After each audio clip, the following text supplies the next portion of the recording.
That's a sharp take, Robert. Nobody has really discovered how empanadas can actually make content marketing so much better. You know what you might consider is tacos and empanadas together with, you know.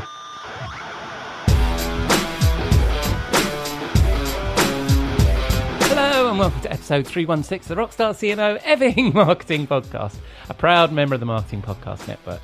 It's Saturday the 4th of April. I'm your host Ian Truscott. I'm not a rock star, but I am a full-time B2B CMO, and I've just realised it's been 6 years since I started this show. It was during COVID, and I still hope you are well and staying as sane as you feel you need to be. This week, our weekly dose of marketing street knowledge comes from my chum Cathy McKnight, chief problem solver at 7Bear, and we discuss the B2B marketing funnel, which she argues is still relevant, but maybe needs a rethink. And then I join Robert Rose in our virtual bar, the Rose and Rockstar, for a chat over a cocktail about his Pointy Bits.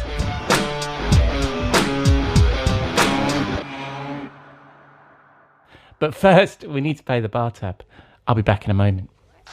We'll be right back. After this word. We'll be right back. After this word. We'll be right. You may know you're listening to this show along the Marketing Podcast Network, but did you know there are other great shows on MPN to help your business? Heather Eck hosts an amazing show called Your Radiant Spirit. Heather, tell listeners about the show. What if the colors you're drawn to, the creative urges you ignore, and the quiet intuitive hits you brush off are actually trying to tell you something? Your Radiant Spirit is the podcast that helps you listen and live with greater clarity and purpose. And where can people subscribe? You can find and subscribe at heathereck.com/yourradiantspirit, on marketingpodcast.net, or search for it wherever you get your podcasts. You heard her. Go subscribe. This episode is brought to you by Indeed. Stop waiting around for the perfect candidate. Instead, use Indeed sponsored jobs to find the right people with the right skills fast. It's a simple way to make sure your listing is the first candidates see. According to Indeed data, sponsored jobs have 4 times more applicants than non-sponsored jobs. So go build your dream team today with Indeed. Get a $75 sponsored job credit at Indeed.com/podcast. Terms and conditions apply.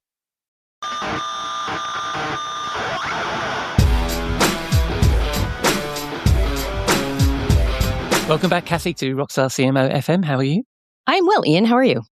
I'm doing very well, thank you very much. The weather has turned quite springy. I know we're going to always start with the weather. How's the weather in Toronto? I think the snow to stay is gone.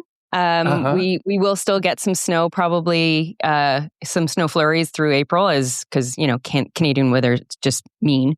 But it is trending in the direction that it should. So I am a happy girl. Nice. My garlic is coming up. My daffodils are coming up. Good. Very excited.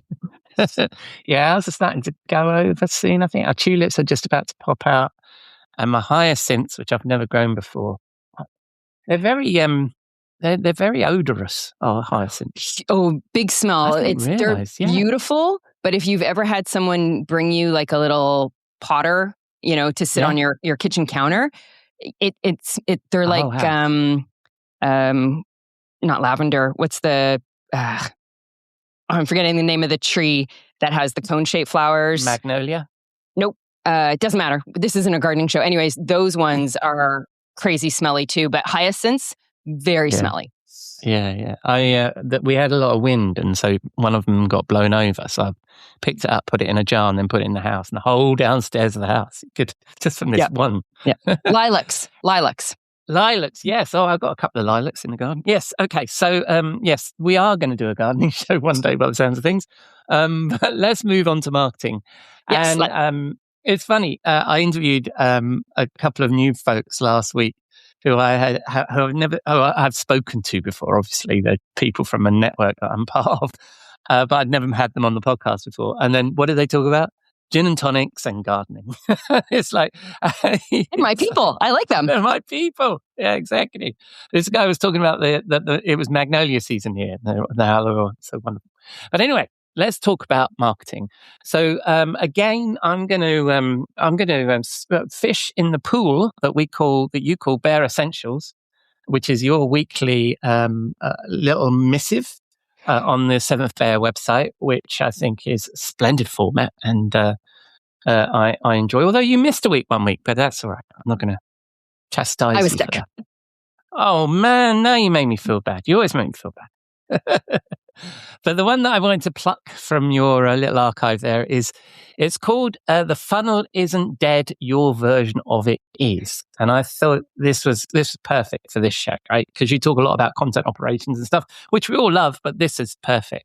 And what I liked is you said in your article that the funnel is not obsolete, your version of it is, which I think is a nuanced view, because often, whenever you read these kinds of articles, right, people are always saying something is dead or it isn't dead. There's no middle ground, right? So correct. You weren't saying the funnel is dead.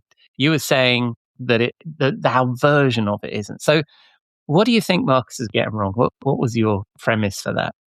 So I think part of this came out of actually as often I'll have a bare essential planned, and then I'll have a conversation with a client, and then I'm like, oh, okay, got a new one going. So it's good. I have a few in the backlog. But this one actually came out of a conversation with a client. And what we're finding is this trend of we've reduced the funnel to, the image that we always see: top of funnel, middle of funnel, bottom of funnel, right? So TOFU, MOFU, BOFU, or BOFO, or whatever. And it's become a checklist, right? So it's a campaign checklist, it's a content calendar, it's a reporting structure. People are trying to, we're ticking the boxes, and what we're not thinking about is, how are customers making decisions? How is this actually aligned with the customer journey? I mean, and that's a whole other conversation, and I'm sure there'll be a Bear Central coming up on customer journey soon too. But we're not linking them together, right? We're over investing in awareness everywhere. Every client we work with, their top of funnel, the content it's overwhelming, right? So it's not proportionate, and they're not stepping back and thinking about, okay, again.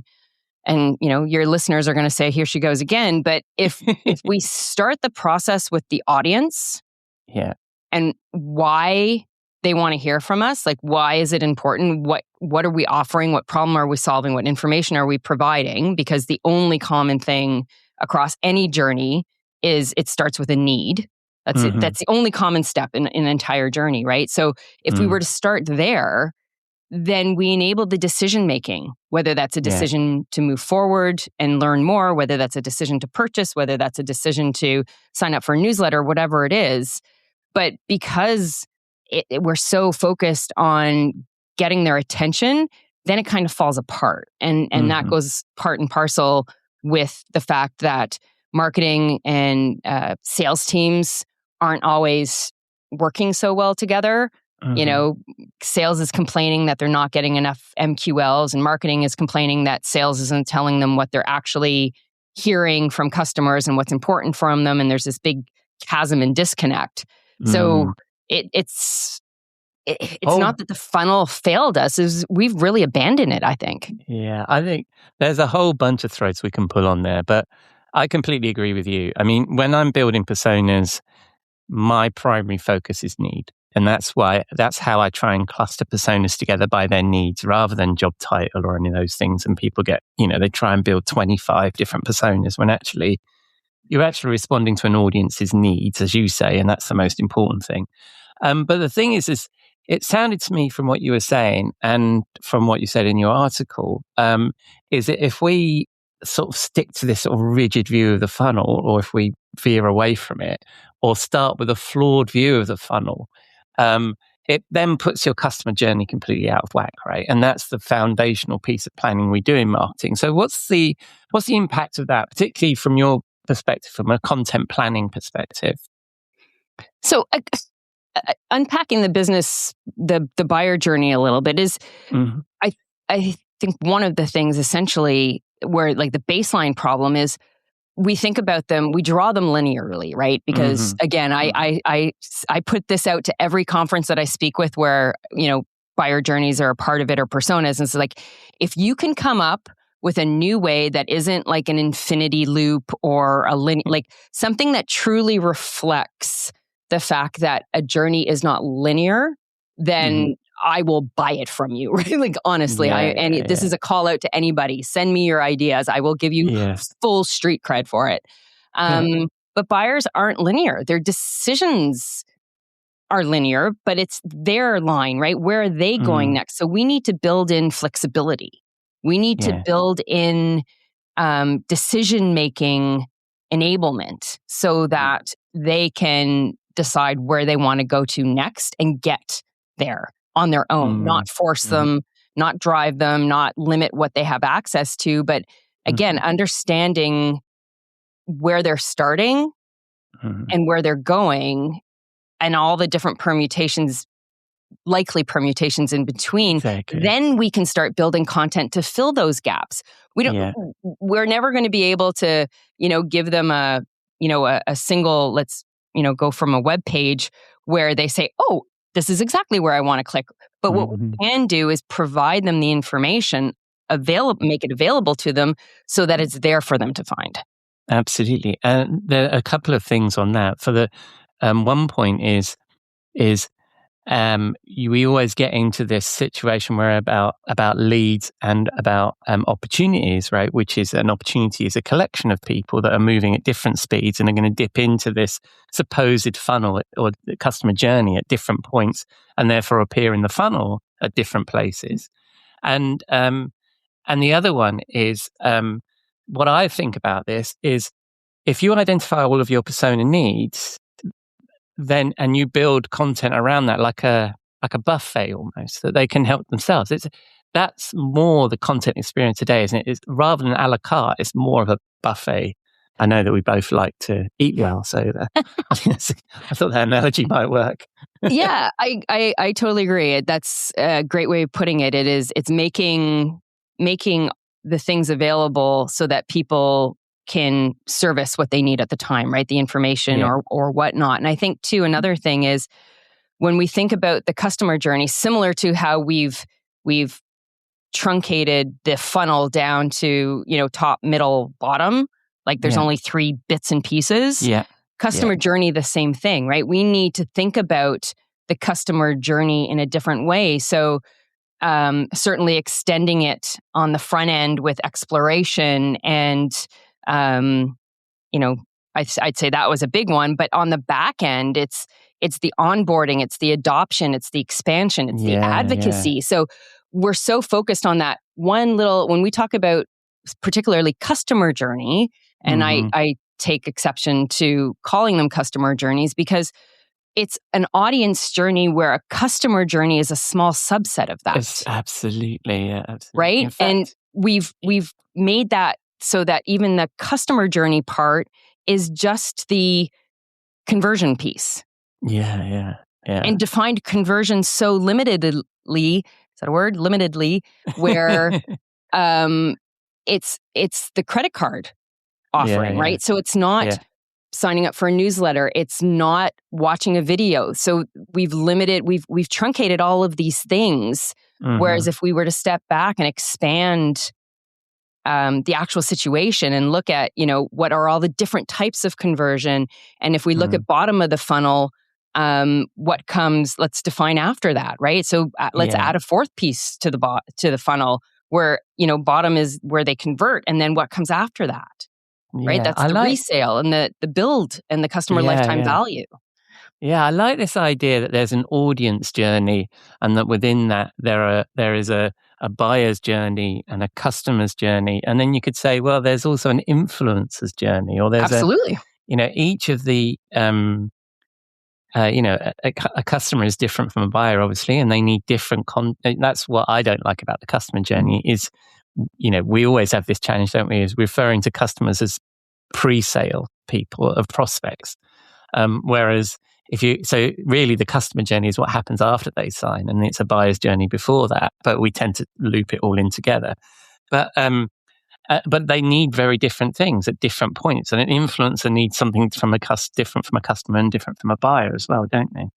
Yeah, definitely. So if we were to expand the funnel and the journey to include, like I said, at the front end, the evaluation and validation, and then at the back end, your advocacy. I love that. The adoption, expansion, or influencer, is the adoption, expansion, and advocacy. Right. And think about that in the different ways. And then think about the content. Companies don't have any problem creating content, but what it's not doing is moving the customer forward. Yeah.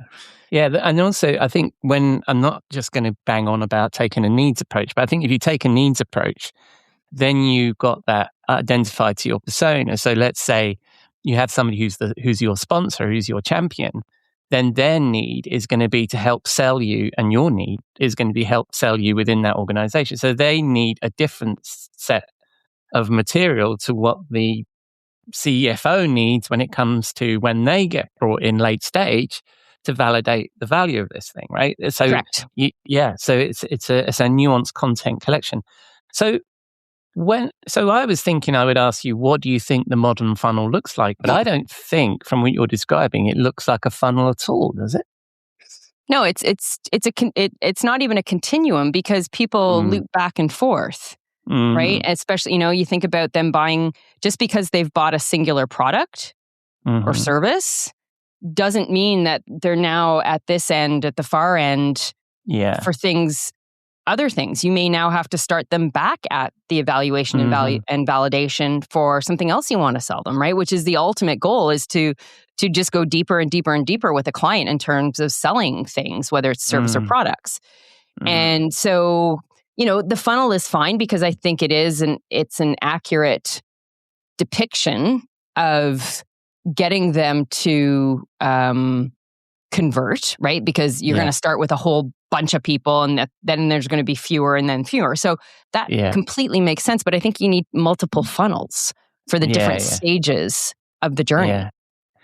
Also, the other thing about a funnel, often it's used in the sales metrics, and that's really flawed, isn't it? Because then you're looking at people that are high level in the funnel, and it's like, well, they've got 10% chance of converting. We've got an average order value of X, so therefore they're worth this. But if you're a little off, and you're not, and those people in top of funnel are all tire kickers, then or just interested in what you do and downloading the latest Forrester or Gartner report that you've paid a shitload of money for, they're not going to convert at all ever, let alone 1 in 10. So that's always a problem, isn't it, when the funnel is used in that capacity? It is too. So measurement is a huge problem, and I think I've written at least one Bare Essential. There will be more on measurement. And if you have to explain your measurement model to an executive, then you're not doing it right. It should be obvious. And the impact of where companies are now with this mismatched or misaligned view of both the funnel and the customer journey, it's impacting the entire business, right? So not only from a marketing and content perspective, because your time to market for your content is going to be slower, because there's back and forth, because there's lack of clarity. You don't know who you're targeting, and sales is upset, and all of the things. And, people are conflating campaigns with strategy, which are not the same thing. But it also, it's a longer sales time, right? So it's taking longer to close the sale. It's you're not building the advocacy in the customer because they're frustrated, and those things. So the whole business feels it. So when it's working well, when you're hitting the right marks, you're going to see that in the numbers, right? You're going to see increase in sales, slower or faster time to market, all of those things. But you're also just your net promoter scores are going to go up, your coverage, your brand engagement level, all of those things. Just the entire organization feels it. Yeah, and it's something we've started sort of talking about a bit on Velocity B as well, is about the fact that your customers are often in sales and marketing are a undervalued audience, right? And from a marketer's perspective, and I know this, and it's the same for sales, probably more so. Well, actually, is more so. Is that we get so much focus on new logos and growing awareness and growing top of funnel and all that stuff. Is that the content that a customer needs, and as I said earlier, is quite different because they already know you, right? So they're going to want to know. They want to know. They have a different need. Why do I need to renew? What? How do you contextualize this latest offering that you have, or this upsell opportunity, or this new feature? How does that get contextualized in what I know about you already? It isn't, the shiny new doohickey thingy that you might do to somebody who's never met you before. So I think that's interesting. And the other, so do you think that the funnel is actually just, rather than a measure of metric, a measure of the business, that you can sort of line that out like that? Is it that it's part of a matrix for when we're doing our content planning, that we're aware that there are people that are going to be at the awareness stage, at this stage, at this stage, at this stage, whatever you call them, whichever model you use, and just make sure you've got content for them, but not worry too much about how many people are in those stages? That's how I would do it, because I think it naturally, things start happening better, and like I said, the impact is felt overall, right? So if you've got the right content for the audience in the various stages, wherever they might be and however they're getting there, then things like sales is actually going to use the content, right? They're going to engage with it. There's going to be clarity in that dialogue between what they need. They're not going back to the deck that they had from 5 years ago, because that's the one they know, right? They're actually using what's there. Yes. You're actually able to generate less content, more components that can be then mixed and matched and leveraged, right? So you get more dynamic content being created, or the capacity for that, at least. And I think sales finds that customers are more informed, right? That the most, whether it's B2B or B2C, customers are doing, what's the stat now? Like 70 to 80% of their decision making before they ever pick up a phone. So the questions that they ask are going to be different, because the content is servicing what they need, and the quality of the lead, the people who are actually picking up the phone or signing up for the demo in the case of a vendor, they're one step closer or two steps closer than others, because they've found the information they need and they see the fit. Absolutely. Yeah, we've been talking about that a bit as well, is that the vendors and the sellers used to be gatekeepers of content because they knew the category really well. But now the buyer knows just as much, or sometimes more, than the seller, right? So because they do that research.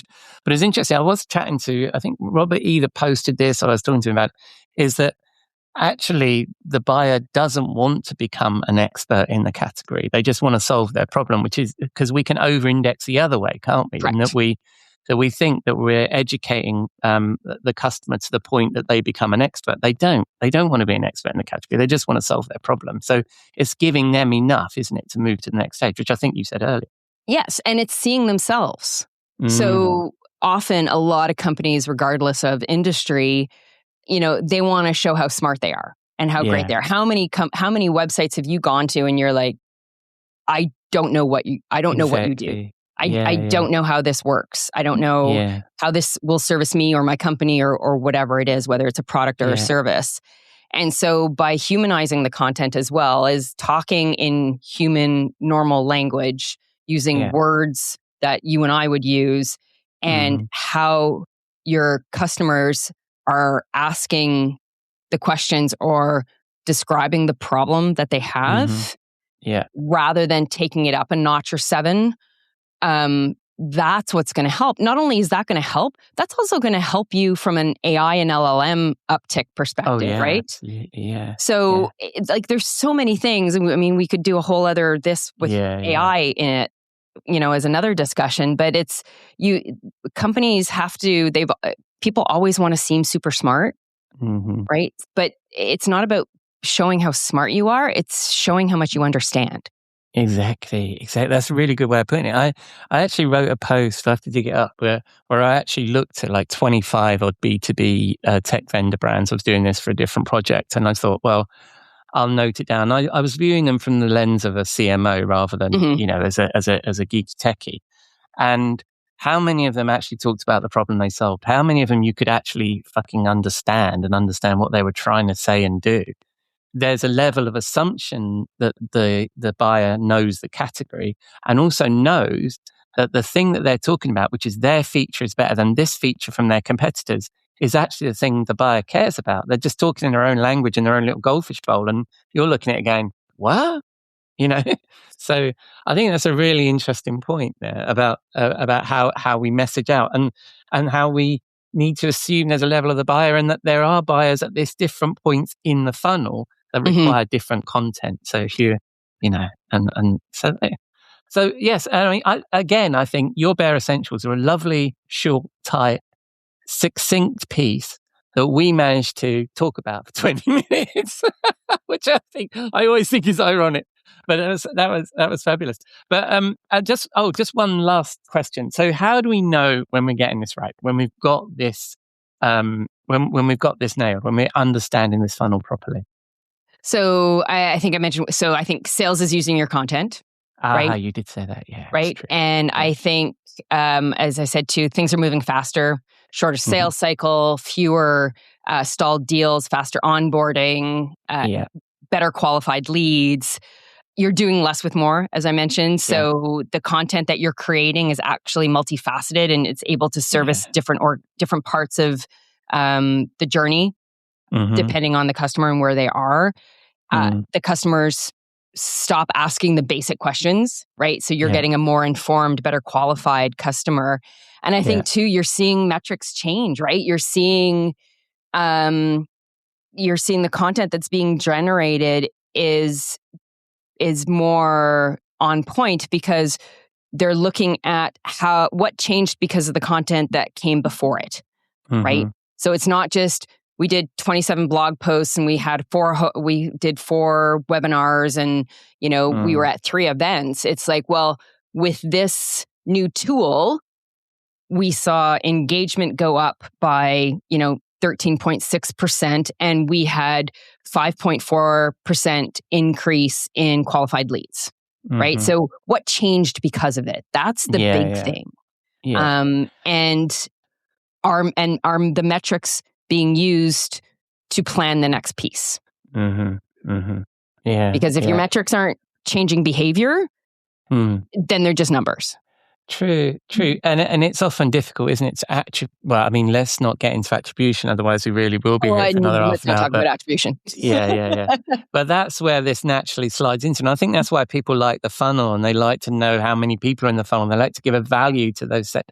And even though it's folly, as we've just said, it kind of gives a little bit of, it gives some reassurance, doesn't it? And something you can show on a map, which is that I've created this amount of awareness, which could theoretically, with a trailing wind and the world going perfectly, transmit into $3 million worth of business or $40 million worth of business or whatever it is. Yeah, that is interesting. All right, so one of those fabulous topics that we could dig into, and again, as I say, very succinct little blog post that we managed to pull on all the threads, which I do enjoy. So, Cathy, what have you got coming up? I know you've got a couple of big events. Conference season is upon us. So I've got Adobe Summit coming up in Vegas in April. And then I am coming to your hood. London. I'll be in London speaking at Acquia Engage London in May. So nice. And then there's something else. There's another one I can't remember though. I forget. I'm sure you remember them before we chat next time. And I used to do a ton of work with Acquia. I haven't seen those guys for ages, so that's interesting. And when people and the articles, where are people going to find these articles? So my seventhbear.com and I post them up. I do a little synopsis on LinkedIn as well, usually a day or two after. I post Tuesday mornings typically. And LinkedIn's the best place to find you. Yes, it is. Nice. I completely messed up my normal clothes, but that's fine. Okay. Variety. It's keeping people on their toes. I don't think people would describe that, but anyway. But yes. So, and I'll speak to you in a few weeks, Cathy. Absolutely. For next month. All right. I'll speak to you then. Have a good one. Right. Cheers. Thanks, Ian. Bye-bye.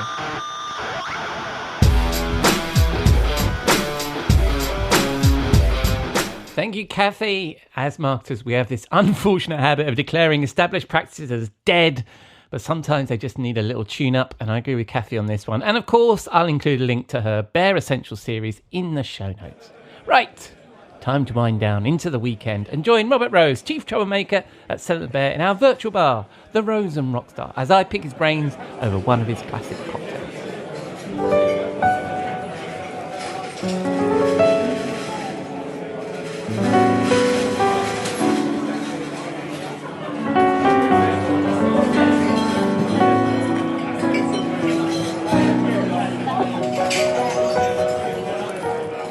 my friend. Welcome to the bar. Thank you very much, mate. How are you doing? I'm doing well. I'm doing remarkably well. And yeah, it's been a good week. I'm looking forward to the weekend. I'm looking forward to some really nice. We've had cool temperatures here in Los Angeles, so it feels like spring. We've had a little rain. Get out and touch some grass this weekend for sure. Lovely. Yeah, our weekend is Easter weekend, so which mainly is the holiday where you eat chocolate. I'm sure there's some religious connotation, but yeah, we just that's right. You know, Jesus come back to life day. Yeah, it's here's a fun fact. Here's a fun fact for you. Yes, one of my very first jobs as a music composer. This is before I left Dallas, which is where, of course, I grew up, and it was right before I moved out to LA. But I got a job making the soundtrack for a movie that never got made. But I read the script for it and it had financing, and they were they had cast it, they had done everything, but something fell through, the financing or something fell through, and they never made the movie. But it was a movie called The Third Day, and it was basically a zombie movie where Jesus, basically the tagline was something like, Jesus is back and he's pissed.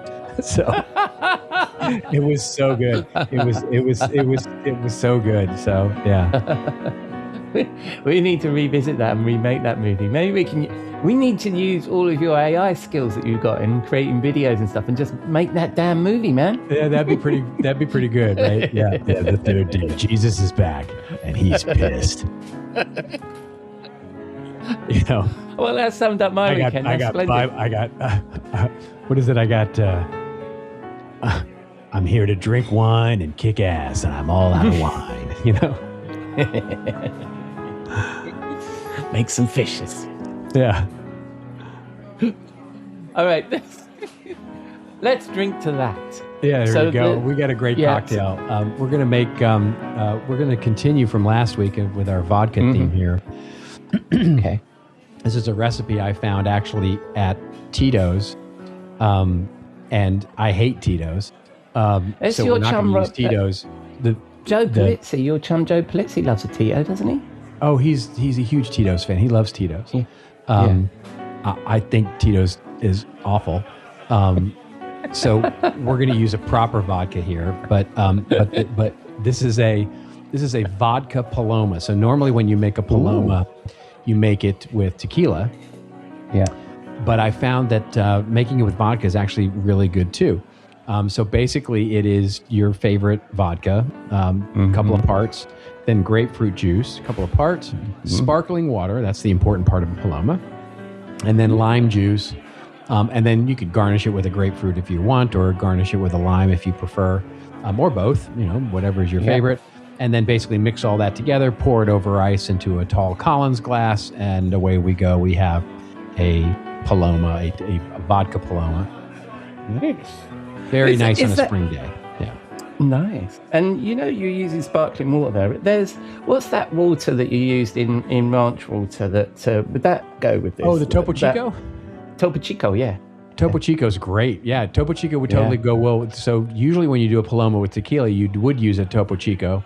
Right. And one of the cocktails that we made on this show before is called Ranch Water.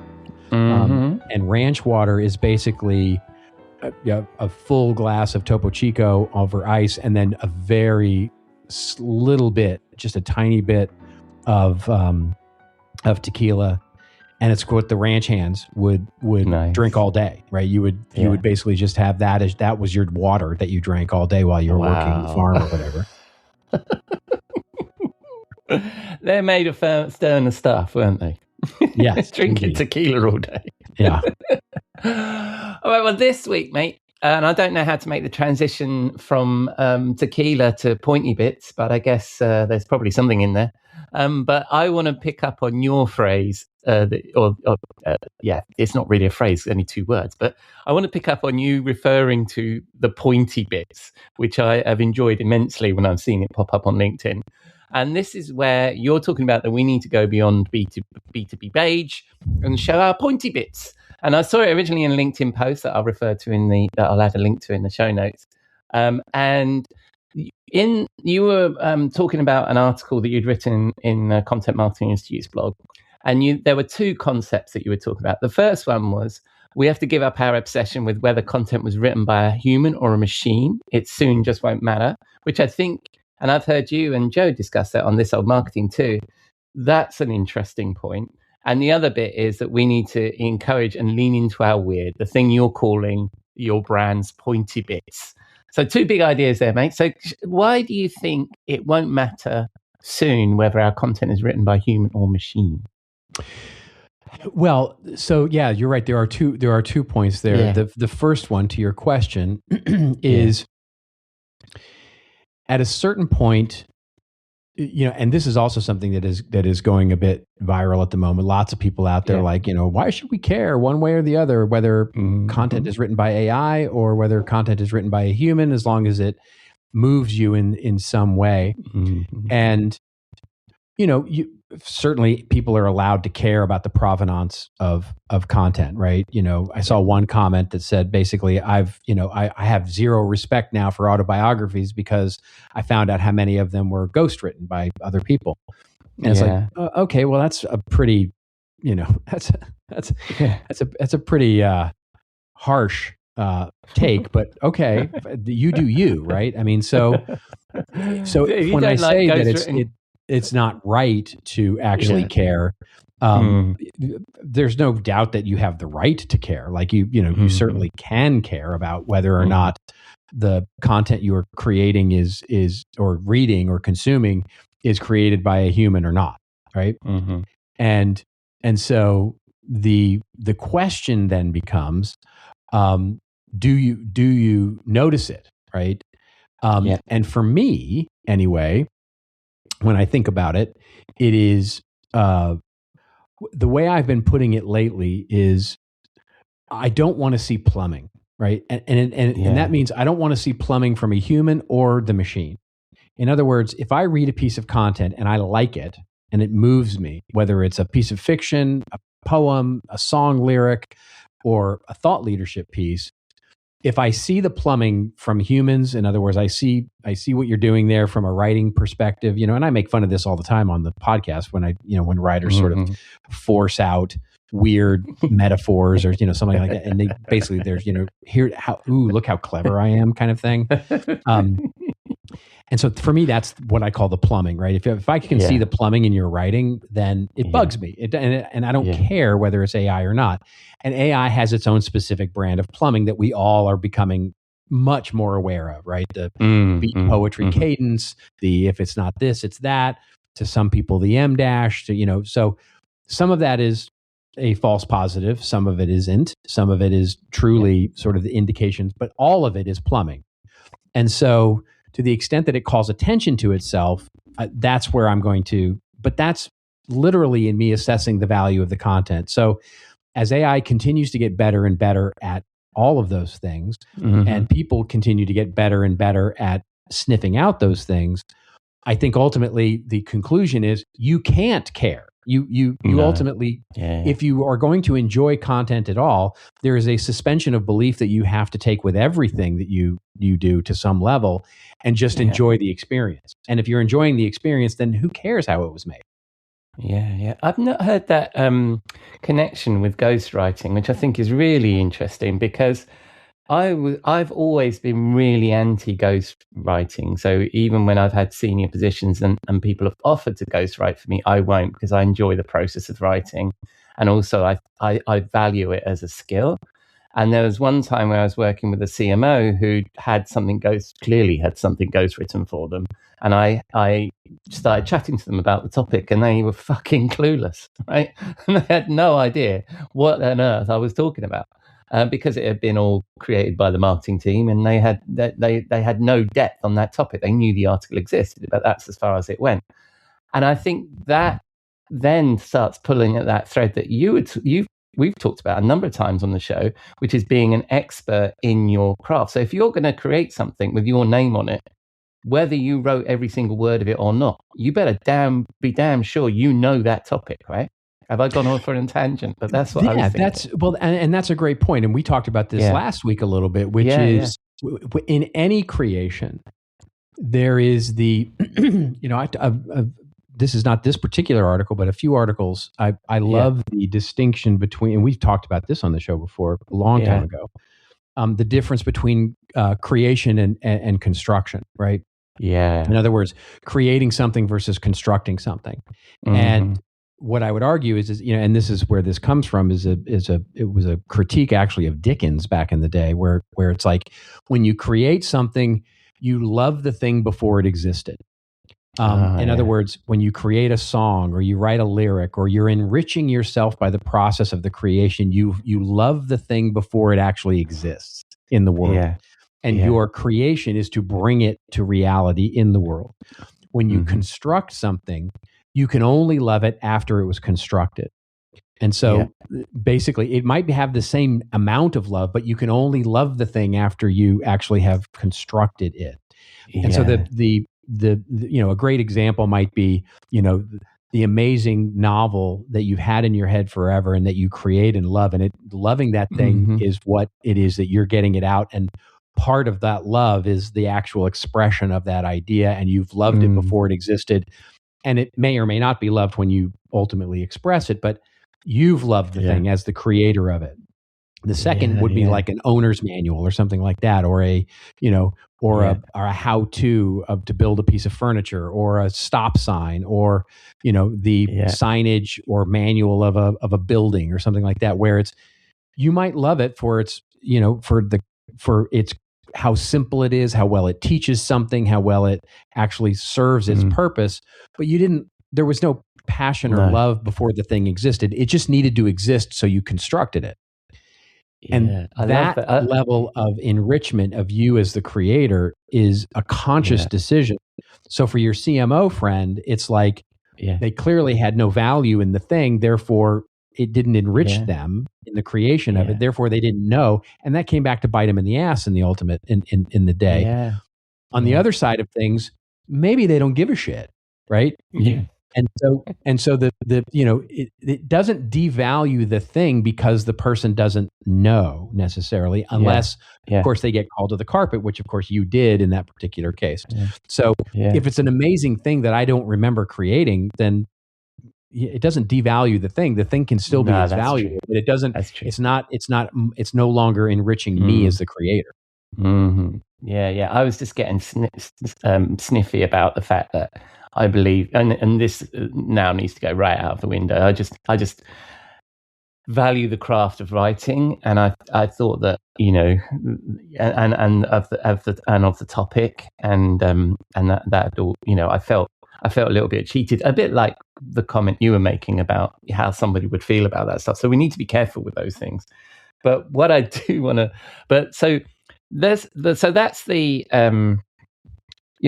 when we're going to get moved by the content, and there's a thought around that. But when is it that we introduce these pointy bits? This is what I want to get to, because this concept makes me smile. So this is a great segue, actually, because when you're creating something that is uniquely you, the one thing that we can't that can't be duplicated is the context. So there's a wonderful Dr. Seuss quote that I love so much. Like, no one is you-ier than you, right? And so, but the thing that makes you you-ier than that nothing is you-ier than you is the sense of who you are as a person. Yeah. And so if you're imbuing that into your creation, whether it's a piece of art, or whether it's a piece of writing, or it's a piece of music, or it's a strategy, or whatever, you have to put in those things that are going to define and put the thumbprint of you on this thing. And what those things are might be very different for some people.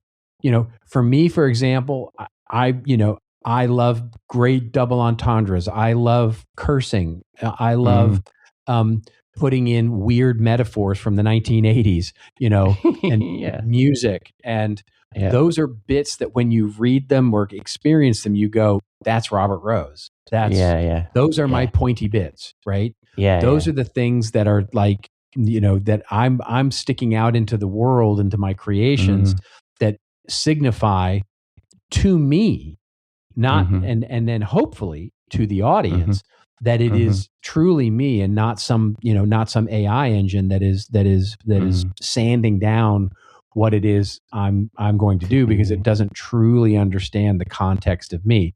Now, your next question might be, well, can't AI learn how to do the pointy bits of somebody?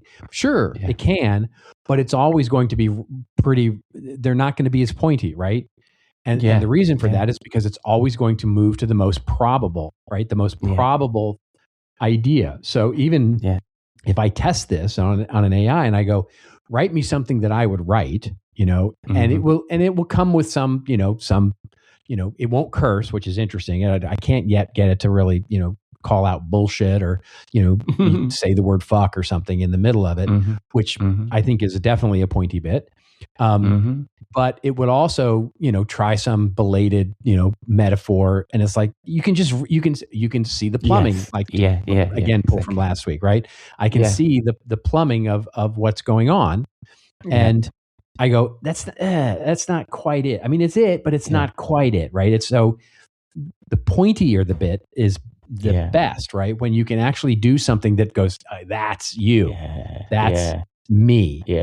And that starts to create a signature for you as you build the relationships with your audience and what it is you're trying to do, because those people will recognize through those pointy bits. And it might be literally mistakes in grammar, right? That's a big one, right?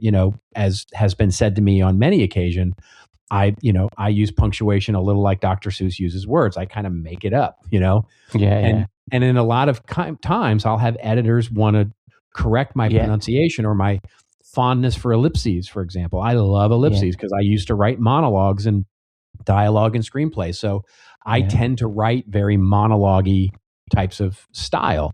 That style, that pointy bit is not going to get replicated in an AI.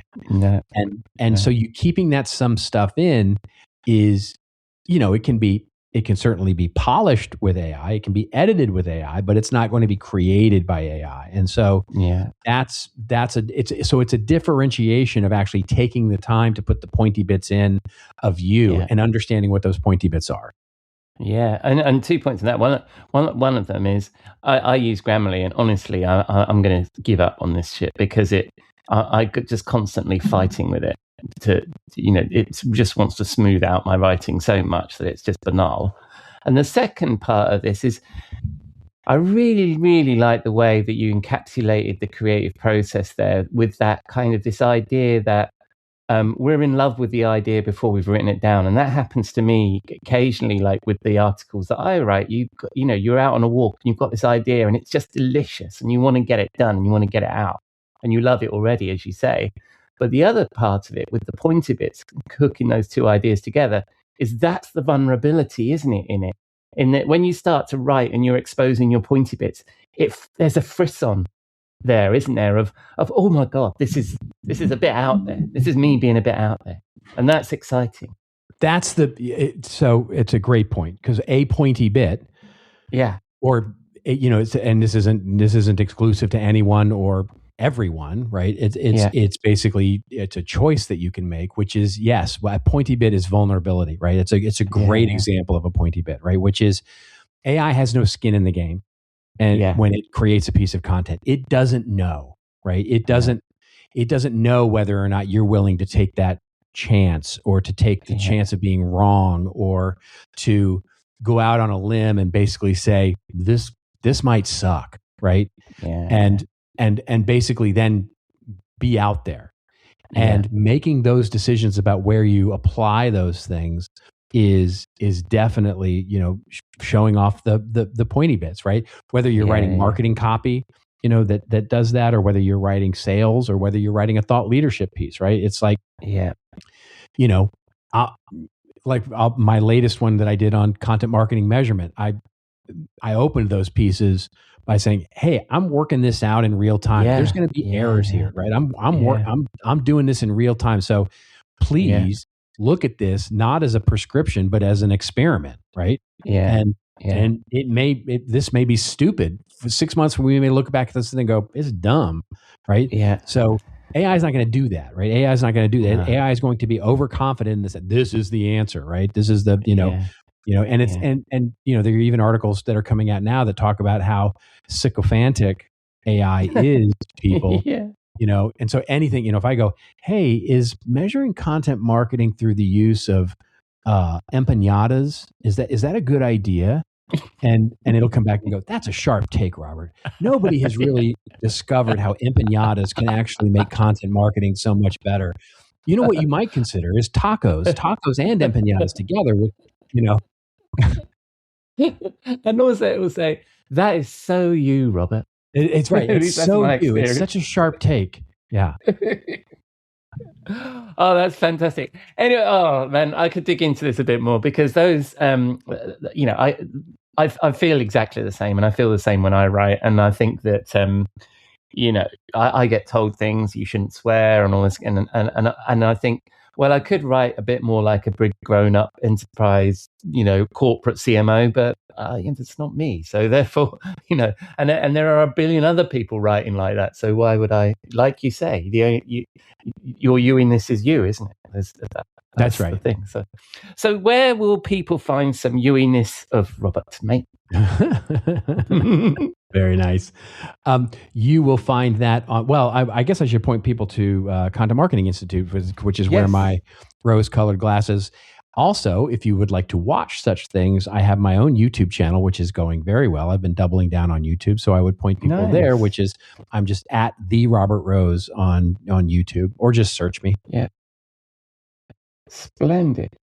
And then when people, apart from on YouTube, when people spin the dial on interwebs, where are they going to find you, mate?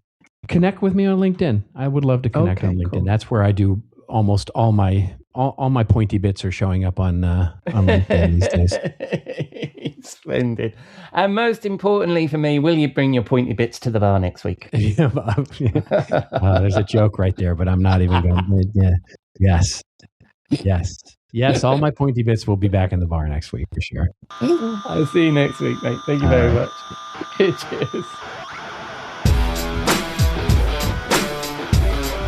Thank you, Robert. I love that phrase. You might have noticed I love that phrase, the pointy bits. And if you follow me on LinkedIn, you'll know I've nicked it with attribution for my latest Tuesday 2 cents newsletter. The pointy bits, I think, are what sparks a conversation in your content. So that's a wrap on episode 316 of the Rockstar CMO effing marketing podcast. If you celebrate, I hope you're enjoying the Easter weekend, and thank you for putting your dime into your podcasting jukebox, selecting our track, and jiving along with us. I've been your host, Ian Truscott, and you can find links to me, Cathy, and Robert Rose, and the articles we discussed in the show notes, along with links to our blog, newsletter, and all of our previous episodes at rockstarcmo.com. Next week, I have Jeff Clark back in the studio and Robert is back in the bar. And in the meantime, I'll leave you with this quote from Wilson Mitzner, which seems relevant to AI. To steal ideas from one person is plagiarism. To steal from many is research.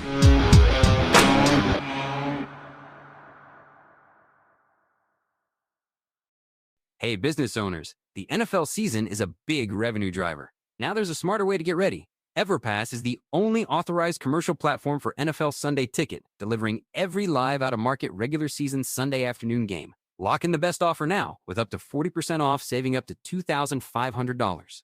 For the first time, you can pay over 9 months. Get up to 6 free devices and a free bar kit. Sign up by April 27th.